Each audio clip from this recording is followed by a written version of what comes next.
Salam everyone, and I'm really delighted to invite you to this special conversation with someone who has done something absolutely incredible as his 96th birthday offering to Swami.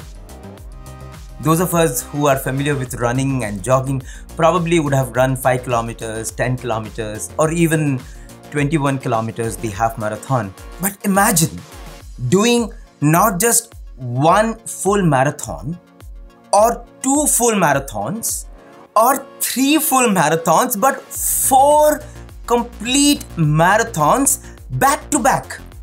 Continuous non-stop running. You are not taking a break, you are not sleeping, you are not eating, you are just on the road, hitting it to the hilt. And that is what Brother Satish Chandra has just done. He ran for 27 hours continuously from Sri Sathya Sai Institute of Higher Medical Sciences, Whitefield, Swami's Super Speciality Hospital, Whitefield, to the altar of Swami's Super Speciality Hospital in Puttaparthi. 160 kilometers continuously on December 10th, 11th. This was Satish Chandra's way of celebrating Bhagawan, his mission and his message in his life. Congratulations to you, Satish. Really, we are so inspired. Someone, who has really broken the barrier among us and trying to do something absolutely beyond the body. For those who are not familiar, Satish is an employee. He serves in the Sri Sathya Sai Institute of Higher Medical Sciences. He is a former student of Bhagawan's University. After he completed his MBA, Bhagawan gave him the opportunity to serve in his healthcare mission, and that's where he's been serving in the Department of Stores, looking after purchases and procurement in Swami's Super Speciality Hospital now for more than 2 decades. So what was his inspiration? What was the purpose of this run? What was he trying to communicate through this feat? And let me tell you, it was not just running. It was plogging. So what is plogging? And why we are having this conversation? We will come to that in a short while. But before we listen to Satish, I want to take you back to that thrilling moment on December 11th around noon time when Satish was on his final lap. We all ran with him as he came to the portals of Sri Sathya Sai Institute of Higher Medical Sciences, Prashant Nilayam, and Satish and his Sai brother Jay Moodley. Both of them did this run together, and both of them went to the altar and offered their pranams for guiding them through this beautiful Sai adventure. So let us first go back and see that video. Let's relive that moment, and then we'll listen to Satish, his inspiration and his reflections.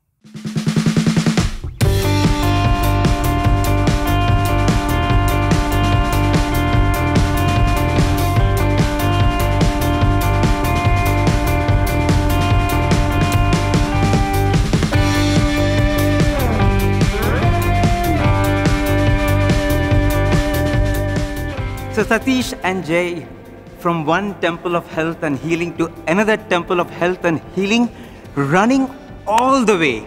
Fantastic effort, no words to express the amount of admiration we all have for you in trying to promote health and well-being. A dream come true for both of you, isn't it? It definitely is, and this was a long time in the making. We thought of this more than a year back, but due to the pandemic we could not carry out this event, and actually we did plan to do it last month, but due to the rains that got postponed, and we are happy with Swami's grace we were able to successfully complete it this month.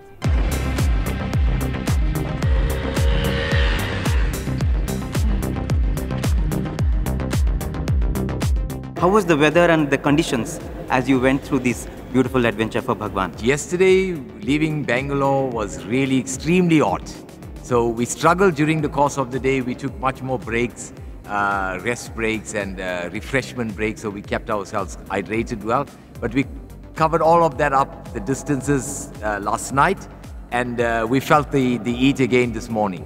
But overall, we knew our focus and where we needed to end the day, and that's where we are now. So we're really excited. So nothing stopped us from that. Yeah. After running for more than 24 hours, you're still smiling, you're still so full of energy, you still have this stamina to think, talk and share. I mean, it's really, really Swami's grace, definitely.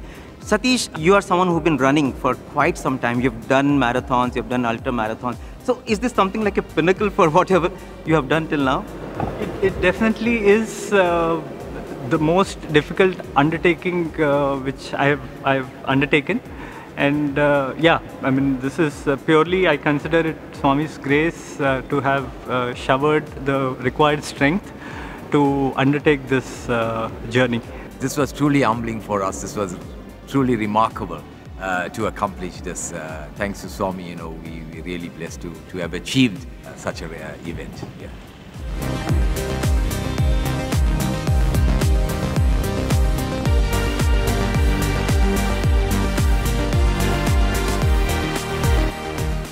What is the message that you want to really convey to everyone through this endeavor? Basically, I want to convey that the waste that we generate is our responsibility, how to deal with that waste.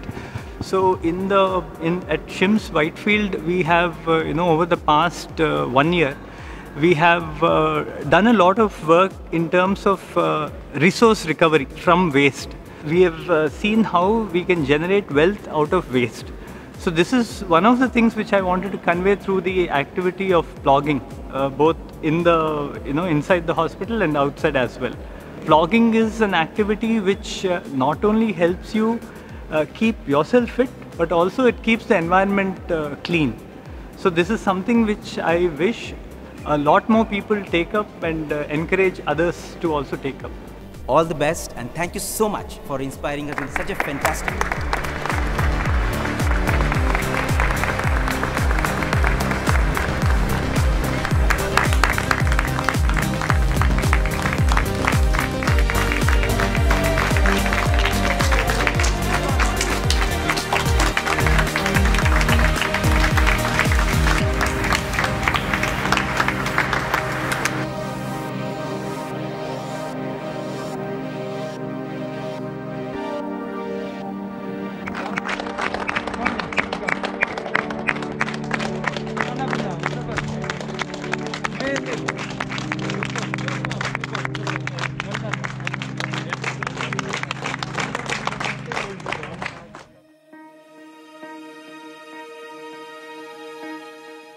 So welcome Satish once again. So tell us, how do you feel now? It's a fortnight now since you finished the run. When you recall that moment of doing that final lap and Jai Bolo Bhagawan Shri Sathya Baba is going on and you're into Swami's lap, finally come to the temple of healing that Swami has given us. How did it feel at that moment? To begin with, thank you for the generous introduction. And also for the very warm welcome that you had arranged, you and the whole the media center team had arranged for Jay and I when we ran into the Sri Sathya Sai Institute of Higher Medical Sciences, Prashanti Gram. It was definitely one of the most cherished moments in my own life. Believe it or not, to me, I had to literally pinch myself to, really realize that it is something which actually happened in reality. Because, running close to 100 miles is not an easy task. And to have done it, over a period of 27 hours without taking any long breaks was, it is definitely an arduous journey. But I think we kind of could see Swami's guidance and Swami's strength kind of being channeled through all of both of us, all through. And it was all entirely possible through his grace and also a lot of support, which was perhaps not seen upfront while we ran in. But, there were a lot of my colleagues who were, supporting us all through the night, and family members and the prayers of so many people. Yes. That it was a beautiful experience, and it's something which I will cherish definitely all my life. Wow. I mean, running all through the night, there are speeding vehicles. It is all dark and you don't know anything can happen. There is pollution, there is no guidance. And I think there could perhaps would have been moments when you thought, my God, it's really become too difficult. I don't know if I can actually do it. Absolutely. Did you have any such moment? No, something like that exactly was, passing through my mind. I think we somehow managed till about 10:30 or 11 at night. And, as you could imagine, we were on the side of the road where we could see the oncoming traffic. And we were on the highway and the traffic was going at such a fast pace. And there's a lot of pollution as well. And it was very dark. We had a visibility vests and we had torches, etc. But, somewhere, I think, I had a moment of weakness where, the body is very tired. And then the mind also kind of was, we were a bit sleepy also. And so I did, feel, why are we doing this? It's only at such times that we question the sanity of the whole adventure. Because you finished 12 hours of running by then, probably. Correct. So we had completed 2 full marathons distance by then, over 90 plus kilometers. And then we were actually reaching somewhere close to the Bagapalli toll gate. So it was at that point, I was on a call with one of my colleagues who was supposed to, come with his vehicle, provide us some refreshment, because up till then we were actually carrying our own backpacks. So we had by then already covered close to 100 kilometers with our backpacks and water. So we were tired. And, it was that time, it was dark and I felt that, why are we doing this? And then I was almost on the verge of calling up my friend to tell him, please come and pick me up. Because of, and it was, at those times when, it is good to have the company of people and company of, Swami in our own thoughts, which had us, fight back those weak moments and helped us, kind of reconnect to why we were doing this in the first place. And that was, I think, a very crucial moment in the run, and which, with Swami's grace, we were able to, like, the mind, we kind of did not allow the mind to, let the body follow. And then instead we use the mind to channelize the energy within, to kind of to channelize Swami's energy through us, and then continue with the run and complete it successfully. Wow. Those moments when, your body has completely sort of given up, you feel like that. And I think this is something that happens in every athlete and anyone who has done something really stupendous. After some time, it is no more the body. It's the mind has to take over. The spirit has to take over, actually. I think after that, the body just becomes an instrument for the spiritual energy, for the energy from within to carry you through. And I think that was that moment, maybe that point of inflection when the body had reached its limit. And after that moment, you have to be only carried by the spirit. Right. See, when you're running, especially, there's a lot of self-talk which happens. Yes. And the kind of self-talk which I try to focus on is what would my future self tell my present self? Yes. So this is precisely one of the, the self-talk which was going on. See, the regret that we would have of not having completed something is what we used to push forward, a little more during, especially these difficult times. And Jay was definitely a great person to run along with. I mean, he's a very accomplished ultramarathoner, and it was really great to have his company during this critical time. And I really want to acknowledge him for having agreed to do this run along with me. Wow. Like in any pursuit, just like you took up this Sai adventure, and that satsanga, having the company of someone good is so vital at that moment. I think, it was Jay who inspired you, let's move on, don't give up, True. So it was Swami speaking through him at that point in time. And I think whenever we undertake anything, be it even spiritual sadhana, and there are moments of weakness. And I think it is this satsanga which is so important. And that's why Swami used to always emphasize so much on good company. And I think there would perhaps also been so many moments when you felt, oh my God, thank God this happened. I don't know how I managed through this. No, right. There are those very, very challenging moments that you mentioned, but there are also so many other chills and thrills, not as intense as that, but moments which encourage you, moments which suddenly fill in you a new joy through this right. whole run of 27 hours. Were there any such moments? Yeah, there were many such, and that's when you suddenly, thank you, Swami, for these small mercies, as it were. One of such moments was when we were again, reaching the toll gate. My colleague Harishankar, he was one who actually drove from Parthi, middle of the night, reached, the toll gate. And we told him to just be on the other side of the toll gate. We didn't want him to cross the border. And we were to join him in maybe half an hour or 1 hour. And he calls us up, frantically saying, it's pouring down here. Oh, so are you really serious that you want to, get drenched in the rain?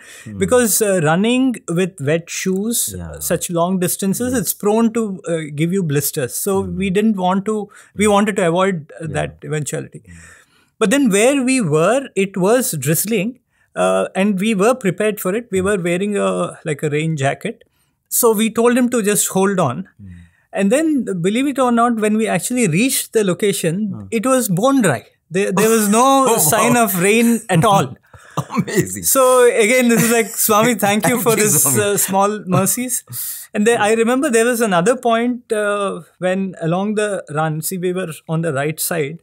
And there was a time when you were running, I was running. And then I somehow missed a step and, actually my the right foot landed like almost a foot down, on the edge of the rock. Yeah, there was a ditch. Oh my God. And, I immediately sprang back and, I was just checking whether I roll my ankle or something. And it was purely His grace that I hadn't. Wow. Because, when you're running such a long distance, anything can happen, right? Yeah. And similarly, there was a cramp. I could feel it was, coming on in my hamstring. And then we quickly sprayed some pain relieving spray and, it stopped. And then I knew that it could be an electrolyte imbalance or something. So I took some fluids and then it was fine. It never troubled me again. Like this, there were many such instances and where we were really needing to have water. We were out of water. We spotted a place where we could refill our bottles, where we wanted to take a short, tea break or a meal break. There were places, close by. So these were all, I think Swami was more than present, in this journey, which we undertook. I think for every moment that we know, there are another 100 moments that we do not know. Exactly. We don't even realize, how many things Bhagawan has arranged. Right. How he has orchestrated the universe for you to achieve this feat. In fact, as you were talking about that rain, I remember after you completed the run and when we were just returning back to the ashram, it started pouring. Okay. And I was thinking, oh, Swami, thank you so much. He just allowed you to complete the run. And now it was like, showers of blessings from above. I mean, there are so many ways the divine looks after us. And I think with time, we moved to a phase when we realized that, for me to do even for us to have this conversation, to be, for you to come and do this, how many things have actually fallen into place. True. I mean, just like I know that you wanted to do the run much before. You wanted to do the run in November, before Swami's birthday. But, the birthday celebrations were on and it was pouring and, it was Swami's will that you decided to postpone it to December. Just to share with you, all that video that we were able to do of you coming into the hospital and doing that shooting, we would have been not been in a position to do if we had done it in November because we were so busy with Swami's birthday celebration. So, there are so many things that Bhagawan constantly is orchestrating, and I think that's a very, very humbling experience. And I think this is something for all of us to reflect on whenever we achieve something, to feel that, I don't know even if I have done 1%. If I have done that 1%, also there is someone who has done 99%, isn't it? True. Like what Swami says, you take one step, I take 10 steps. And I think it is the same thing. You can extrapolate it to all the so-called effort that you actually put in. Even the one step that he is urging us to take, I think if not for his grace, we wouldn't have been able to take even that one step. Hand. He's giving the hand. Correct. So I think it's like, the run and many other instances have really reinforced that spirit of surrender that we need to inculcate in all our daily actions, and especially so in endeavors like this, which involve a lot of time, energy and effort. So yes, I think Swami has definitely been there behind us, with us and in front of us, protecting us and ensuring that this what we envisioned becomes reality. I think the beautiful word that you used is surrender, and I think there is this continuum of surrender, as they say. Initially we think that we are doing and he's helping, and slowly we feel no, we are also doing, he's also helping. I think we should slowly reach a stage where I am nothing, I am not doing, if at all I have done anything, because he has poured that energy into me. And I think that's the beautiful journey for any sadhaka, no matter whether you're running, whether you're writing, whether you're singing, or whether you're doing japa, dhyana, meditation, isn't it? True. I think that is a very beautiful lesson to convert our every adventure into a spiritual sadhana. Tell us, Satish, how did your running streak start? Was it, you were a student of Bhagawan's University, so you were doing a running here in the hostel. But from the hostel days, how did this take on to this dimension? Yeah, so I think, all along, like you mentioned, even as a child, thanks to the encouragement from my father, I was always into playing some games or, some physical activity. And it was reinforced by the daily schedule in the hostel, which I kind of continued when I started working as well. And somewhere down the line, I discovered my love for cycling and cycling long distances. And after that phase of cycling and doing some solo trips across Karnataka, and the last one you might remember would be across Kerala. Yes. At that time I said, I want to be more consistent in what I'm doing, and that's when I took up running, because running is a more time efficient way of staying fit. At least that's what I felt. Because, for getting or burning the same amount of calories on a bicycle, and you can burn the same amount of calories while running in maybe half the time. So I started out my running basically as a way to keep fit. And, that's when I slowly started increasing the distance I covered from like 5 kilometers to 10 kilometers, then half marathons. And believe it or not, it was due to one of the patients at the hospital who had a hole in the heart. This gentleman had already run 5 to 6 marathons, full marathons. Oh, wow. And, so I kind of made friends with him, and, he actually encouraged me and mentored me into running my first full marathon. Amazing. So I think after that, once that, the long distance running bug, bites you, you're always seeking, that time on the road. And, I use that time to actually listen to a lot of interviews, discourses of Swami from Radio Sai. Further, what happened was, when I wanted to train for a full marathon, I always felt that I had to take time out specially to train, for like 3 months, leading up to the marathon. Which, and if you were not ready, you always felt a little unprepared. Because marathon is such a distance that unless you are fully prepared, right, you cannot run that distance. So that's the time when I heard about what is called as a run streaking. So this typically is, people decide to run, typically it's 1 mile, And they say, you run every day without a break. No Sundays or no weekends. Okay. You run every day, but minimum distance you're expected to run is 1 mile. So this, in the year 2017, it was Swami's 92nd birthday. So I kind of figured out this plan, to become more consistent in my running. And I said, let me count down 92 days from November 23rd, which happened to be August 24th and happened to be a Thursday. So I said, let me do my 92-day run streak. Wow. Okay, so that's how I started my run streak.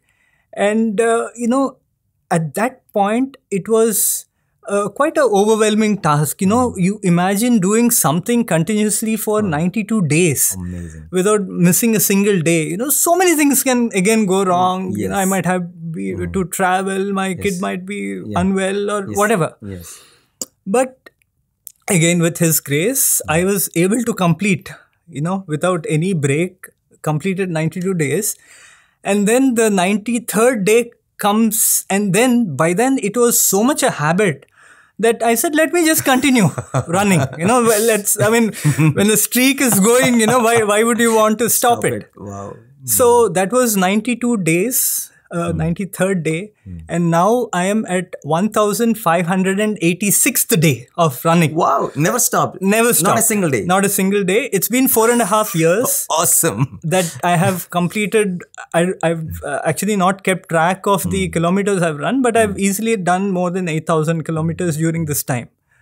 So it is again the power of habit. Yeah. And the power of tiny efforts, it was, for most of the days, Prushti, I was running not more than 3 kilometers, which was like a little over, 2 miles, a little less than 2 miles. So it was not that it was taking a lot of time, in my day. And I, as a habit, actually, I used to get up very early. So it didn't, I was back home and before the household, actually, people were waking up. Yeah. So this is how I, kind of started my run streak. So now that gave me the confidence to actually, like I was mentioning, I wanted to be able to run a marathon without practically zero preparation. And so then I used to sign up for marathons as and when, and, I've done some, that's when the bug again, like has you go beyond that marathon distance, the ultra distance. So I did my first 50-kilometer run.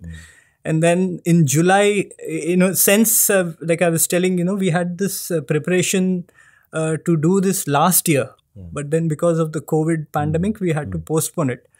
Which again, I think Swami has given me enough opportunities to train for this event too. That in July, I had signed up to run 12 hours, like round the clock. And I covered close to 90 kilometers. Wow. And then in October, I did one more run, which was a 161-kilometer run. It was brutal. I mean, the body took a lot of beating, but, I kind of came out of it successful. So these were all the, preparation which happened. It is not that, I would not encourage or tell anybody to start such, events right out of the gate. I want to, highlight that all this, whatever we have done is, it had a foundation of, physical fitness over many years. Yes. Yeah. So I wouldn't, because people might get enthusiastic in, wanting to do something similar. But I think you have to start small. I think that's the message we all should, definitely take from this. But, when you start small, there is no limit to the distance that you can go, right? So this is something which, so that was a long answer to, what got me started into running. No, but I think all long, beautiful things have to start small, but be consistent. Correct. I think that's the main takeaways. And Satish, as you mentioned, as you run, you listen to these talks, you listen to these interviews. And in fact, I do that. I think that's a very beautiful thing. You club something else, which also adds so much energy to the whole thing, isn't it? I think when you are running and you're listening to bhajans, for example, you're running and you're listening to some satsang, I think you're achieving both. Correct. And I think a lot of people do that, while driving they listen. So I think clubbing 2-3 things or clubbing something higher also gives you extra energy, isn't it? Right. A subtle nuance, the so-called time management experts say that multitasking actually doesn't work. But there may be, I also feel there may be activities which you can, profitably club. So one such thing is definitely this. See, I understand, the so-called running purists might say that, some people would run and they would not want to listen to anything because for them, the act of running itself is a meditation. Yeah. And, when you are running with complete focus on your stride, on your... absolutely mindfulness running. Absolutely. So I think I do that as well, especially when I'm running in races, I don't listen to anything. But when I'm, doing my training, etc., it's good to kind of listen to something something with the theme of self-development or whatever, and I have found that all these kind of add certain layers to what you are doing, and which in my case, I kind of felt it has benefited me. So I can't speak for others who might, love to do that as a, standalone activity. But this definitely helped me, because otherwise to get that a solid chunk of that me time to do running standalone and to do, listening to things, we might not be able to find. In fact, one little experiment that I have done, when you run, you listen to bhajans. Many times what will happen is your body will run with the rhythm of the bhajan. So as you run a while and you want to increase your pace, all you have to do is listen to a fast bhajan.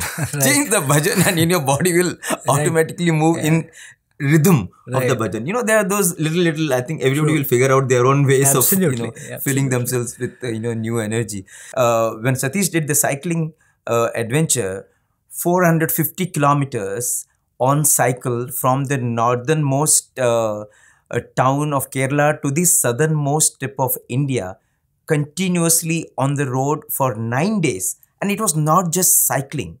You can read the article on our website. Satish undertook the mission of visiting patients' homes, all the patients who were treated in Bhagawan's hospitals from Kerala.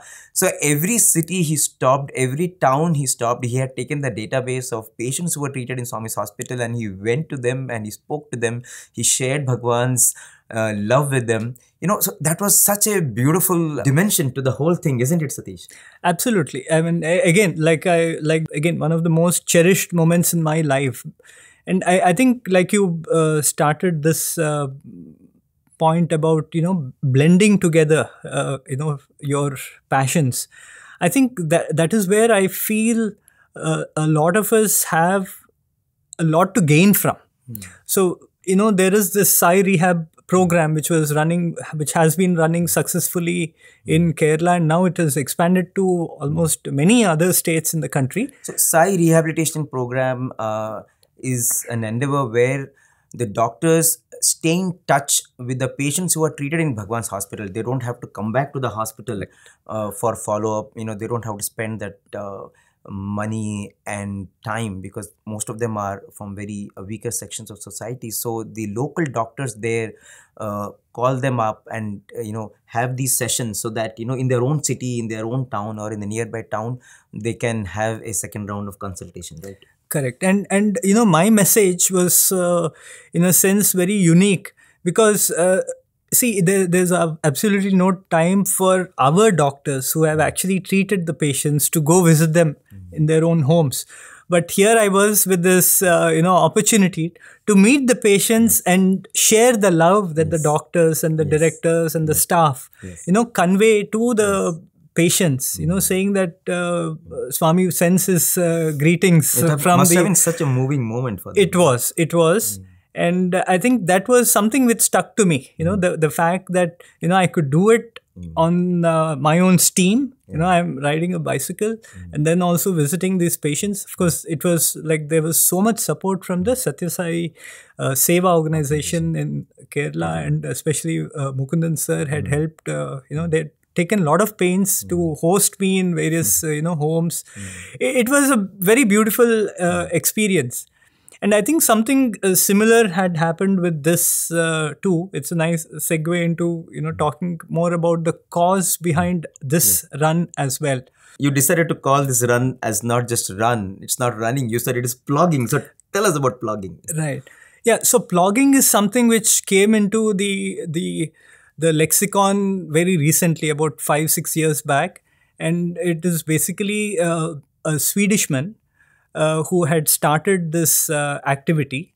And it's actually, plogging is from two words, plocka up and run. Plocka up is pick up in Swedish, and running.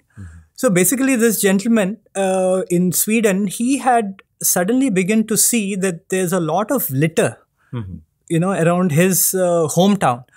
And he was a runner. So what he did was he just wear a pair of gloves and took a bag and started cleaning up the public places. Wow. Now, the act per se is not something new. We call it litter cleanups or whatever, park cleanups and things like that. This has been in existence as a social activity. Yes. But somehow the way he did it, it kind of really took on a new life of its own. And then plogging, the word plogging actually came into the dictionary. And I think it was made popular by the Prime Minister when he, cleaned up the Ahmadapuram beach as well.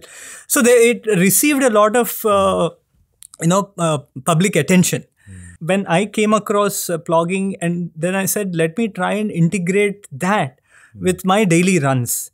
And we were discussing prior, in my role as a procurement officer, you can imagine that I'm responsible for crores worth of, resources coming into the hospital to be used towards patient care. Yes.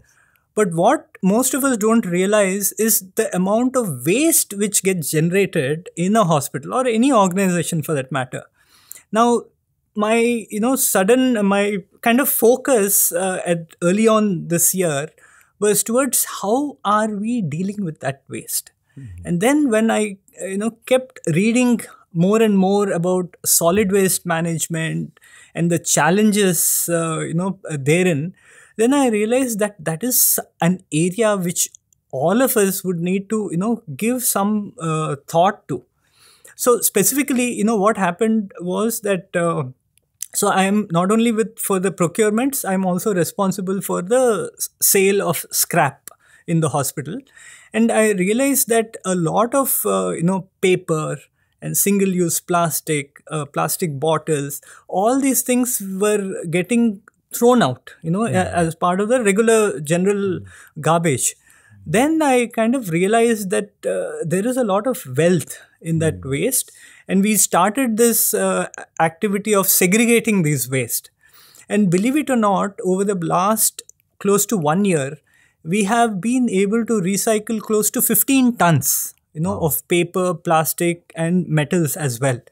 And these all represent some revenue as well to the hospital, which again could be used to treat more patients. So when we are, as an organization which receives, funds from donors, who are donating to the trust in the hope that we are able to treat patients, if this, I felt, was an activity which, if taken up in a larger scale, we can actually, stretch every rupee to the max. Correct. And then, treat more patients because there's no dearth of patients to be treated. So this is how, I kind of looked upon this activity. And then again, the general litter around either the campus or organizations, I felt we should create more awareness, about the act of plogging and make it more as a community affair. So that is the background of this run. And obviously, we didn't expect to plog the entire route from Whitefield to Puttaparthi because that was kind of practically impossible. But we said, at least let us start with plogging around Whitefield campus, then do our run and, come reach Puttaparthi and do the plogging around the... so that is how we had planned. At least create awareness about this whole idea about... taking care of the environment. Swami used to always, right from the 60s, Swami who talk about don't waste energy, don't waste money, don't waste. And personally, we have seen how Swami himself in his own life was so particular about using the resources. That's something, it's so heartening to know that, in the hospital, in Bhagwan's hospital in Whitefield, you have started now very seriously making wealth out of this so-called waste. Really amazing. Right. And, all along, I think Swami has definitely been the source of inspiration. And, like even the word, it always on my runs also, I keep wondering, what does the higher in Sri Sathya Sai Institute of Higher Correct. Medical Sciences or higher learning Correct. mean? So I think these are the, see, now the world is talking more about zero waste living and circular economy and how these things are benefiting the environment. But actually, Swami has been like the pioneer all through, right? See, these are all things which now get translated into reduce, reuse, recycle. But Swami has been there as an exemplar, for all that, sustainable living has stood for. Absolutely. So I think that, through this endeavor, it is our Jay's and my aspiration that we all look at, sustainable living as, as an alternative, and see how we can reduce the amount of waste we generate. See, one thing I realized when I was studying all the waste streams is that we have scant respect for the people who deal with the waste we generate. Especially when it is unsegregated waste. I have seen people with bare hands, no protection whatsoever, sifting through, piles and mountains of unsegregated waste. Like in this current age, it's so convenient to order some food online, but people don't find it convenient to rinse the the dabbas in which the food comes, and that somebody else is actually doing it because the containers are recyclable. But then, somebody has to do that dirty job. So I feel, we all need to kind of really stand up, sit up, take notice and, make the correct choices so that we can reduce the impact that we are having on the environment. Also look at people who are there downstream and, think about their dignity. Absolutely. In fact, the act of plogging itself, right? Sometimes to me, when I started, it was like somebody else has littered this place. Why should I pick up? But then, I soon realized that that is my ego speaking. And, the moment I kind of realized that, it became much more easier to pick up, the trash on the road. So I think these are things which I felt, thank you, Prushti, for giving me this opportunity to, share these thoughts. Really, as Mahatma Gandhi ji used to say, be the change that you want to see in the world. And we have to do our job. And I think when Bhagawan came, as you very rightly said, all through Swami's life, as Swami used to say, you don't even have to read the discourse. If you look at Bhagavan's life itself, there are enough lessons for us to learn. And I think never before in history, the whole concept of sustainable living, of taking care of Mother Earth, even in some ways, the pandemic we are going through is in some ways a reflection of, what we have probably done to the environment. Everything is coming back in its, in its own way. So I think to be more conscientious about the resources, and that will come only when we have that respect. We think of nature as Mother Earth. That's what Swami always wanted. You will not do that to your mother. That kind of a reverence is what Swami used to always talk about. In fact, it's also very nice to see how the hospital in Whitefield is now completely solar powered, just like the hospital here. And in fact, so many institutions of the Central Trust are now completely driven by solar energy, and the ashram is very green. And I think that is what is the mission of the Sathya Sai organization. Sealing on desires has always been there. Beautiful, Satish. In fact, the hospital has indeed taken a lot of steps, isn't it, towards this green movement.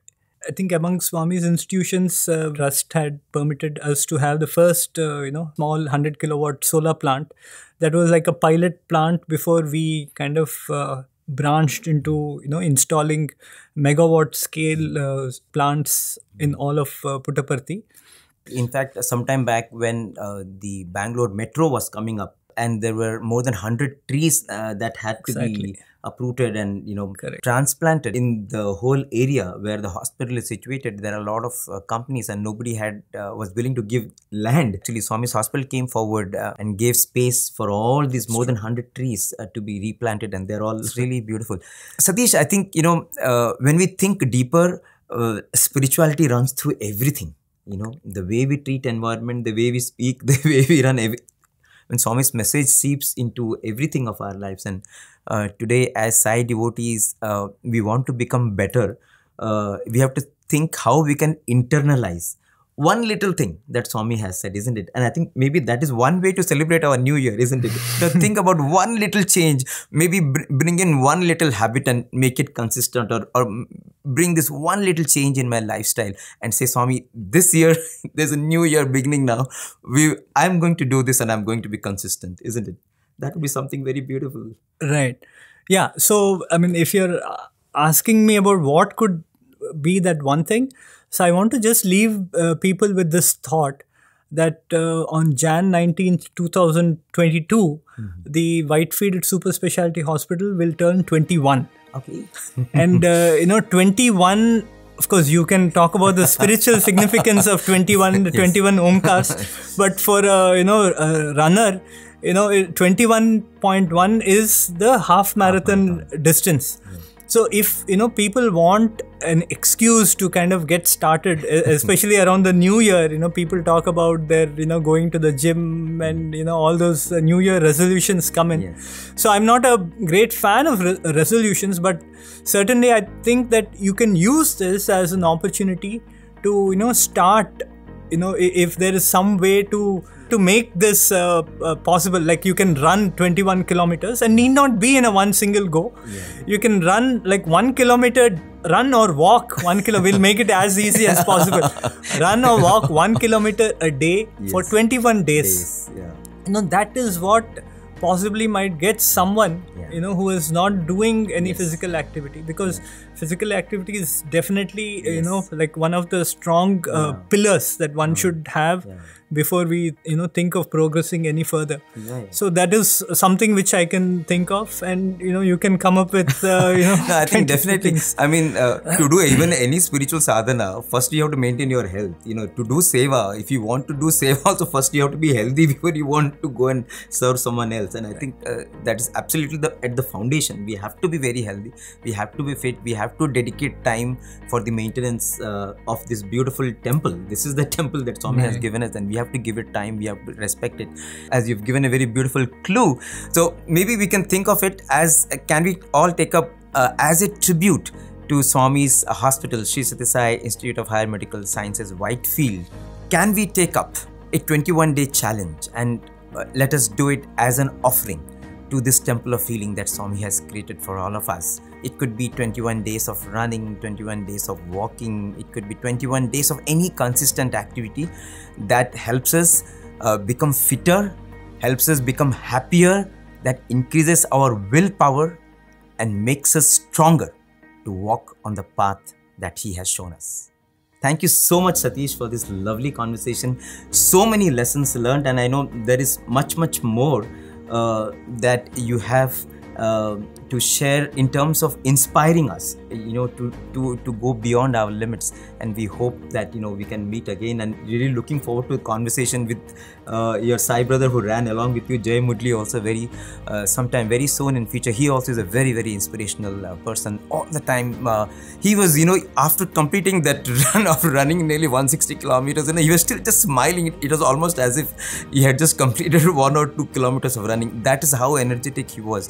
And really grateful to Bhagawan for inspiring them and inspiring us through these beautiful souls around us. Thank you so much. Sai Ram. Thank you, Sai Ram.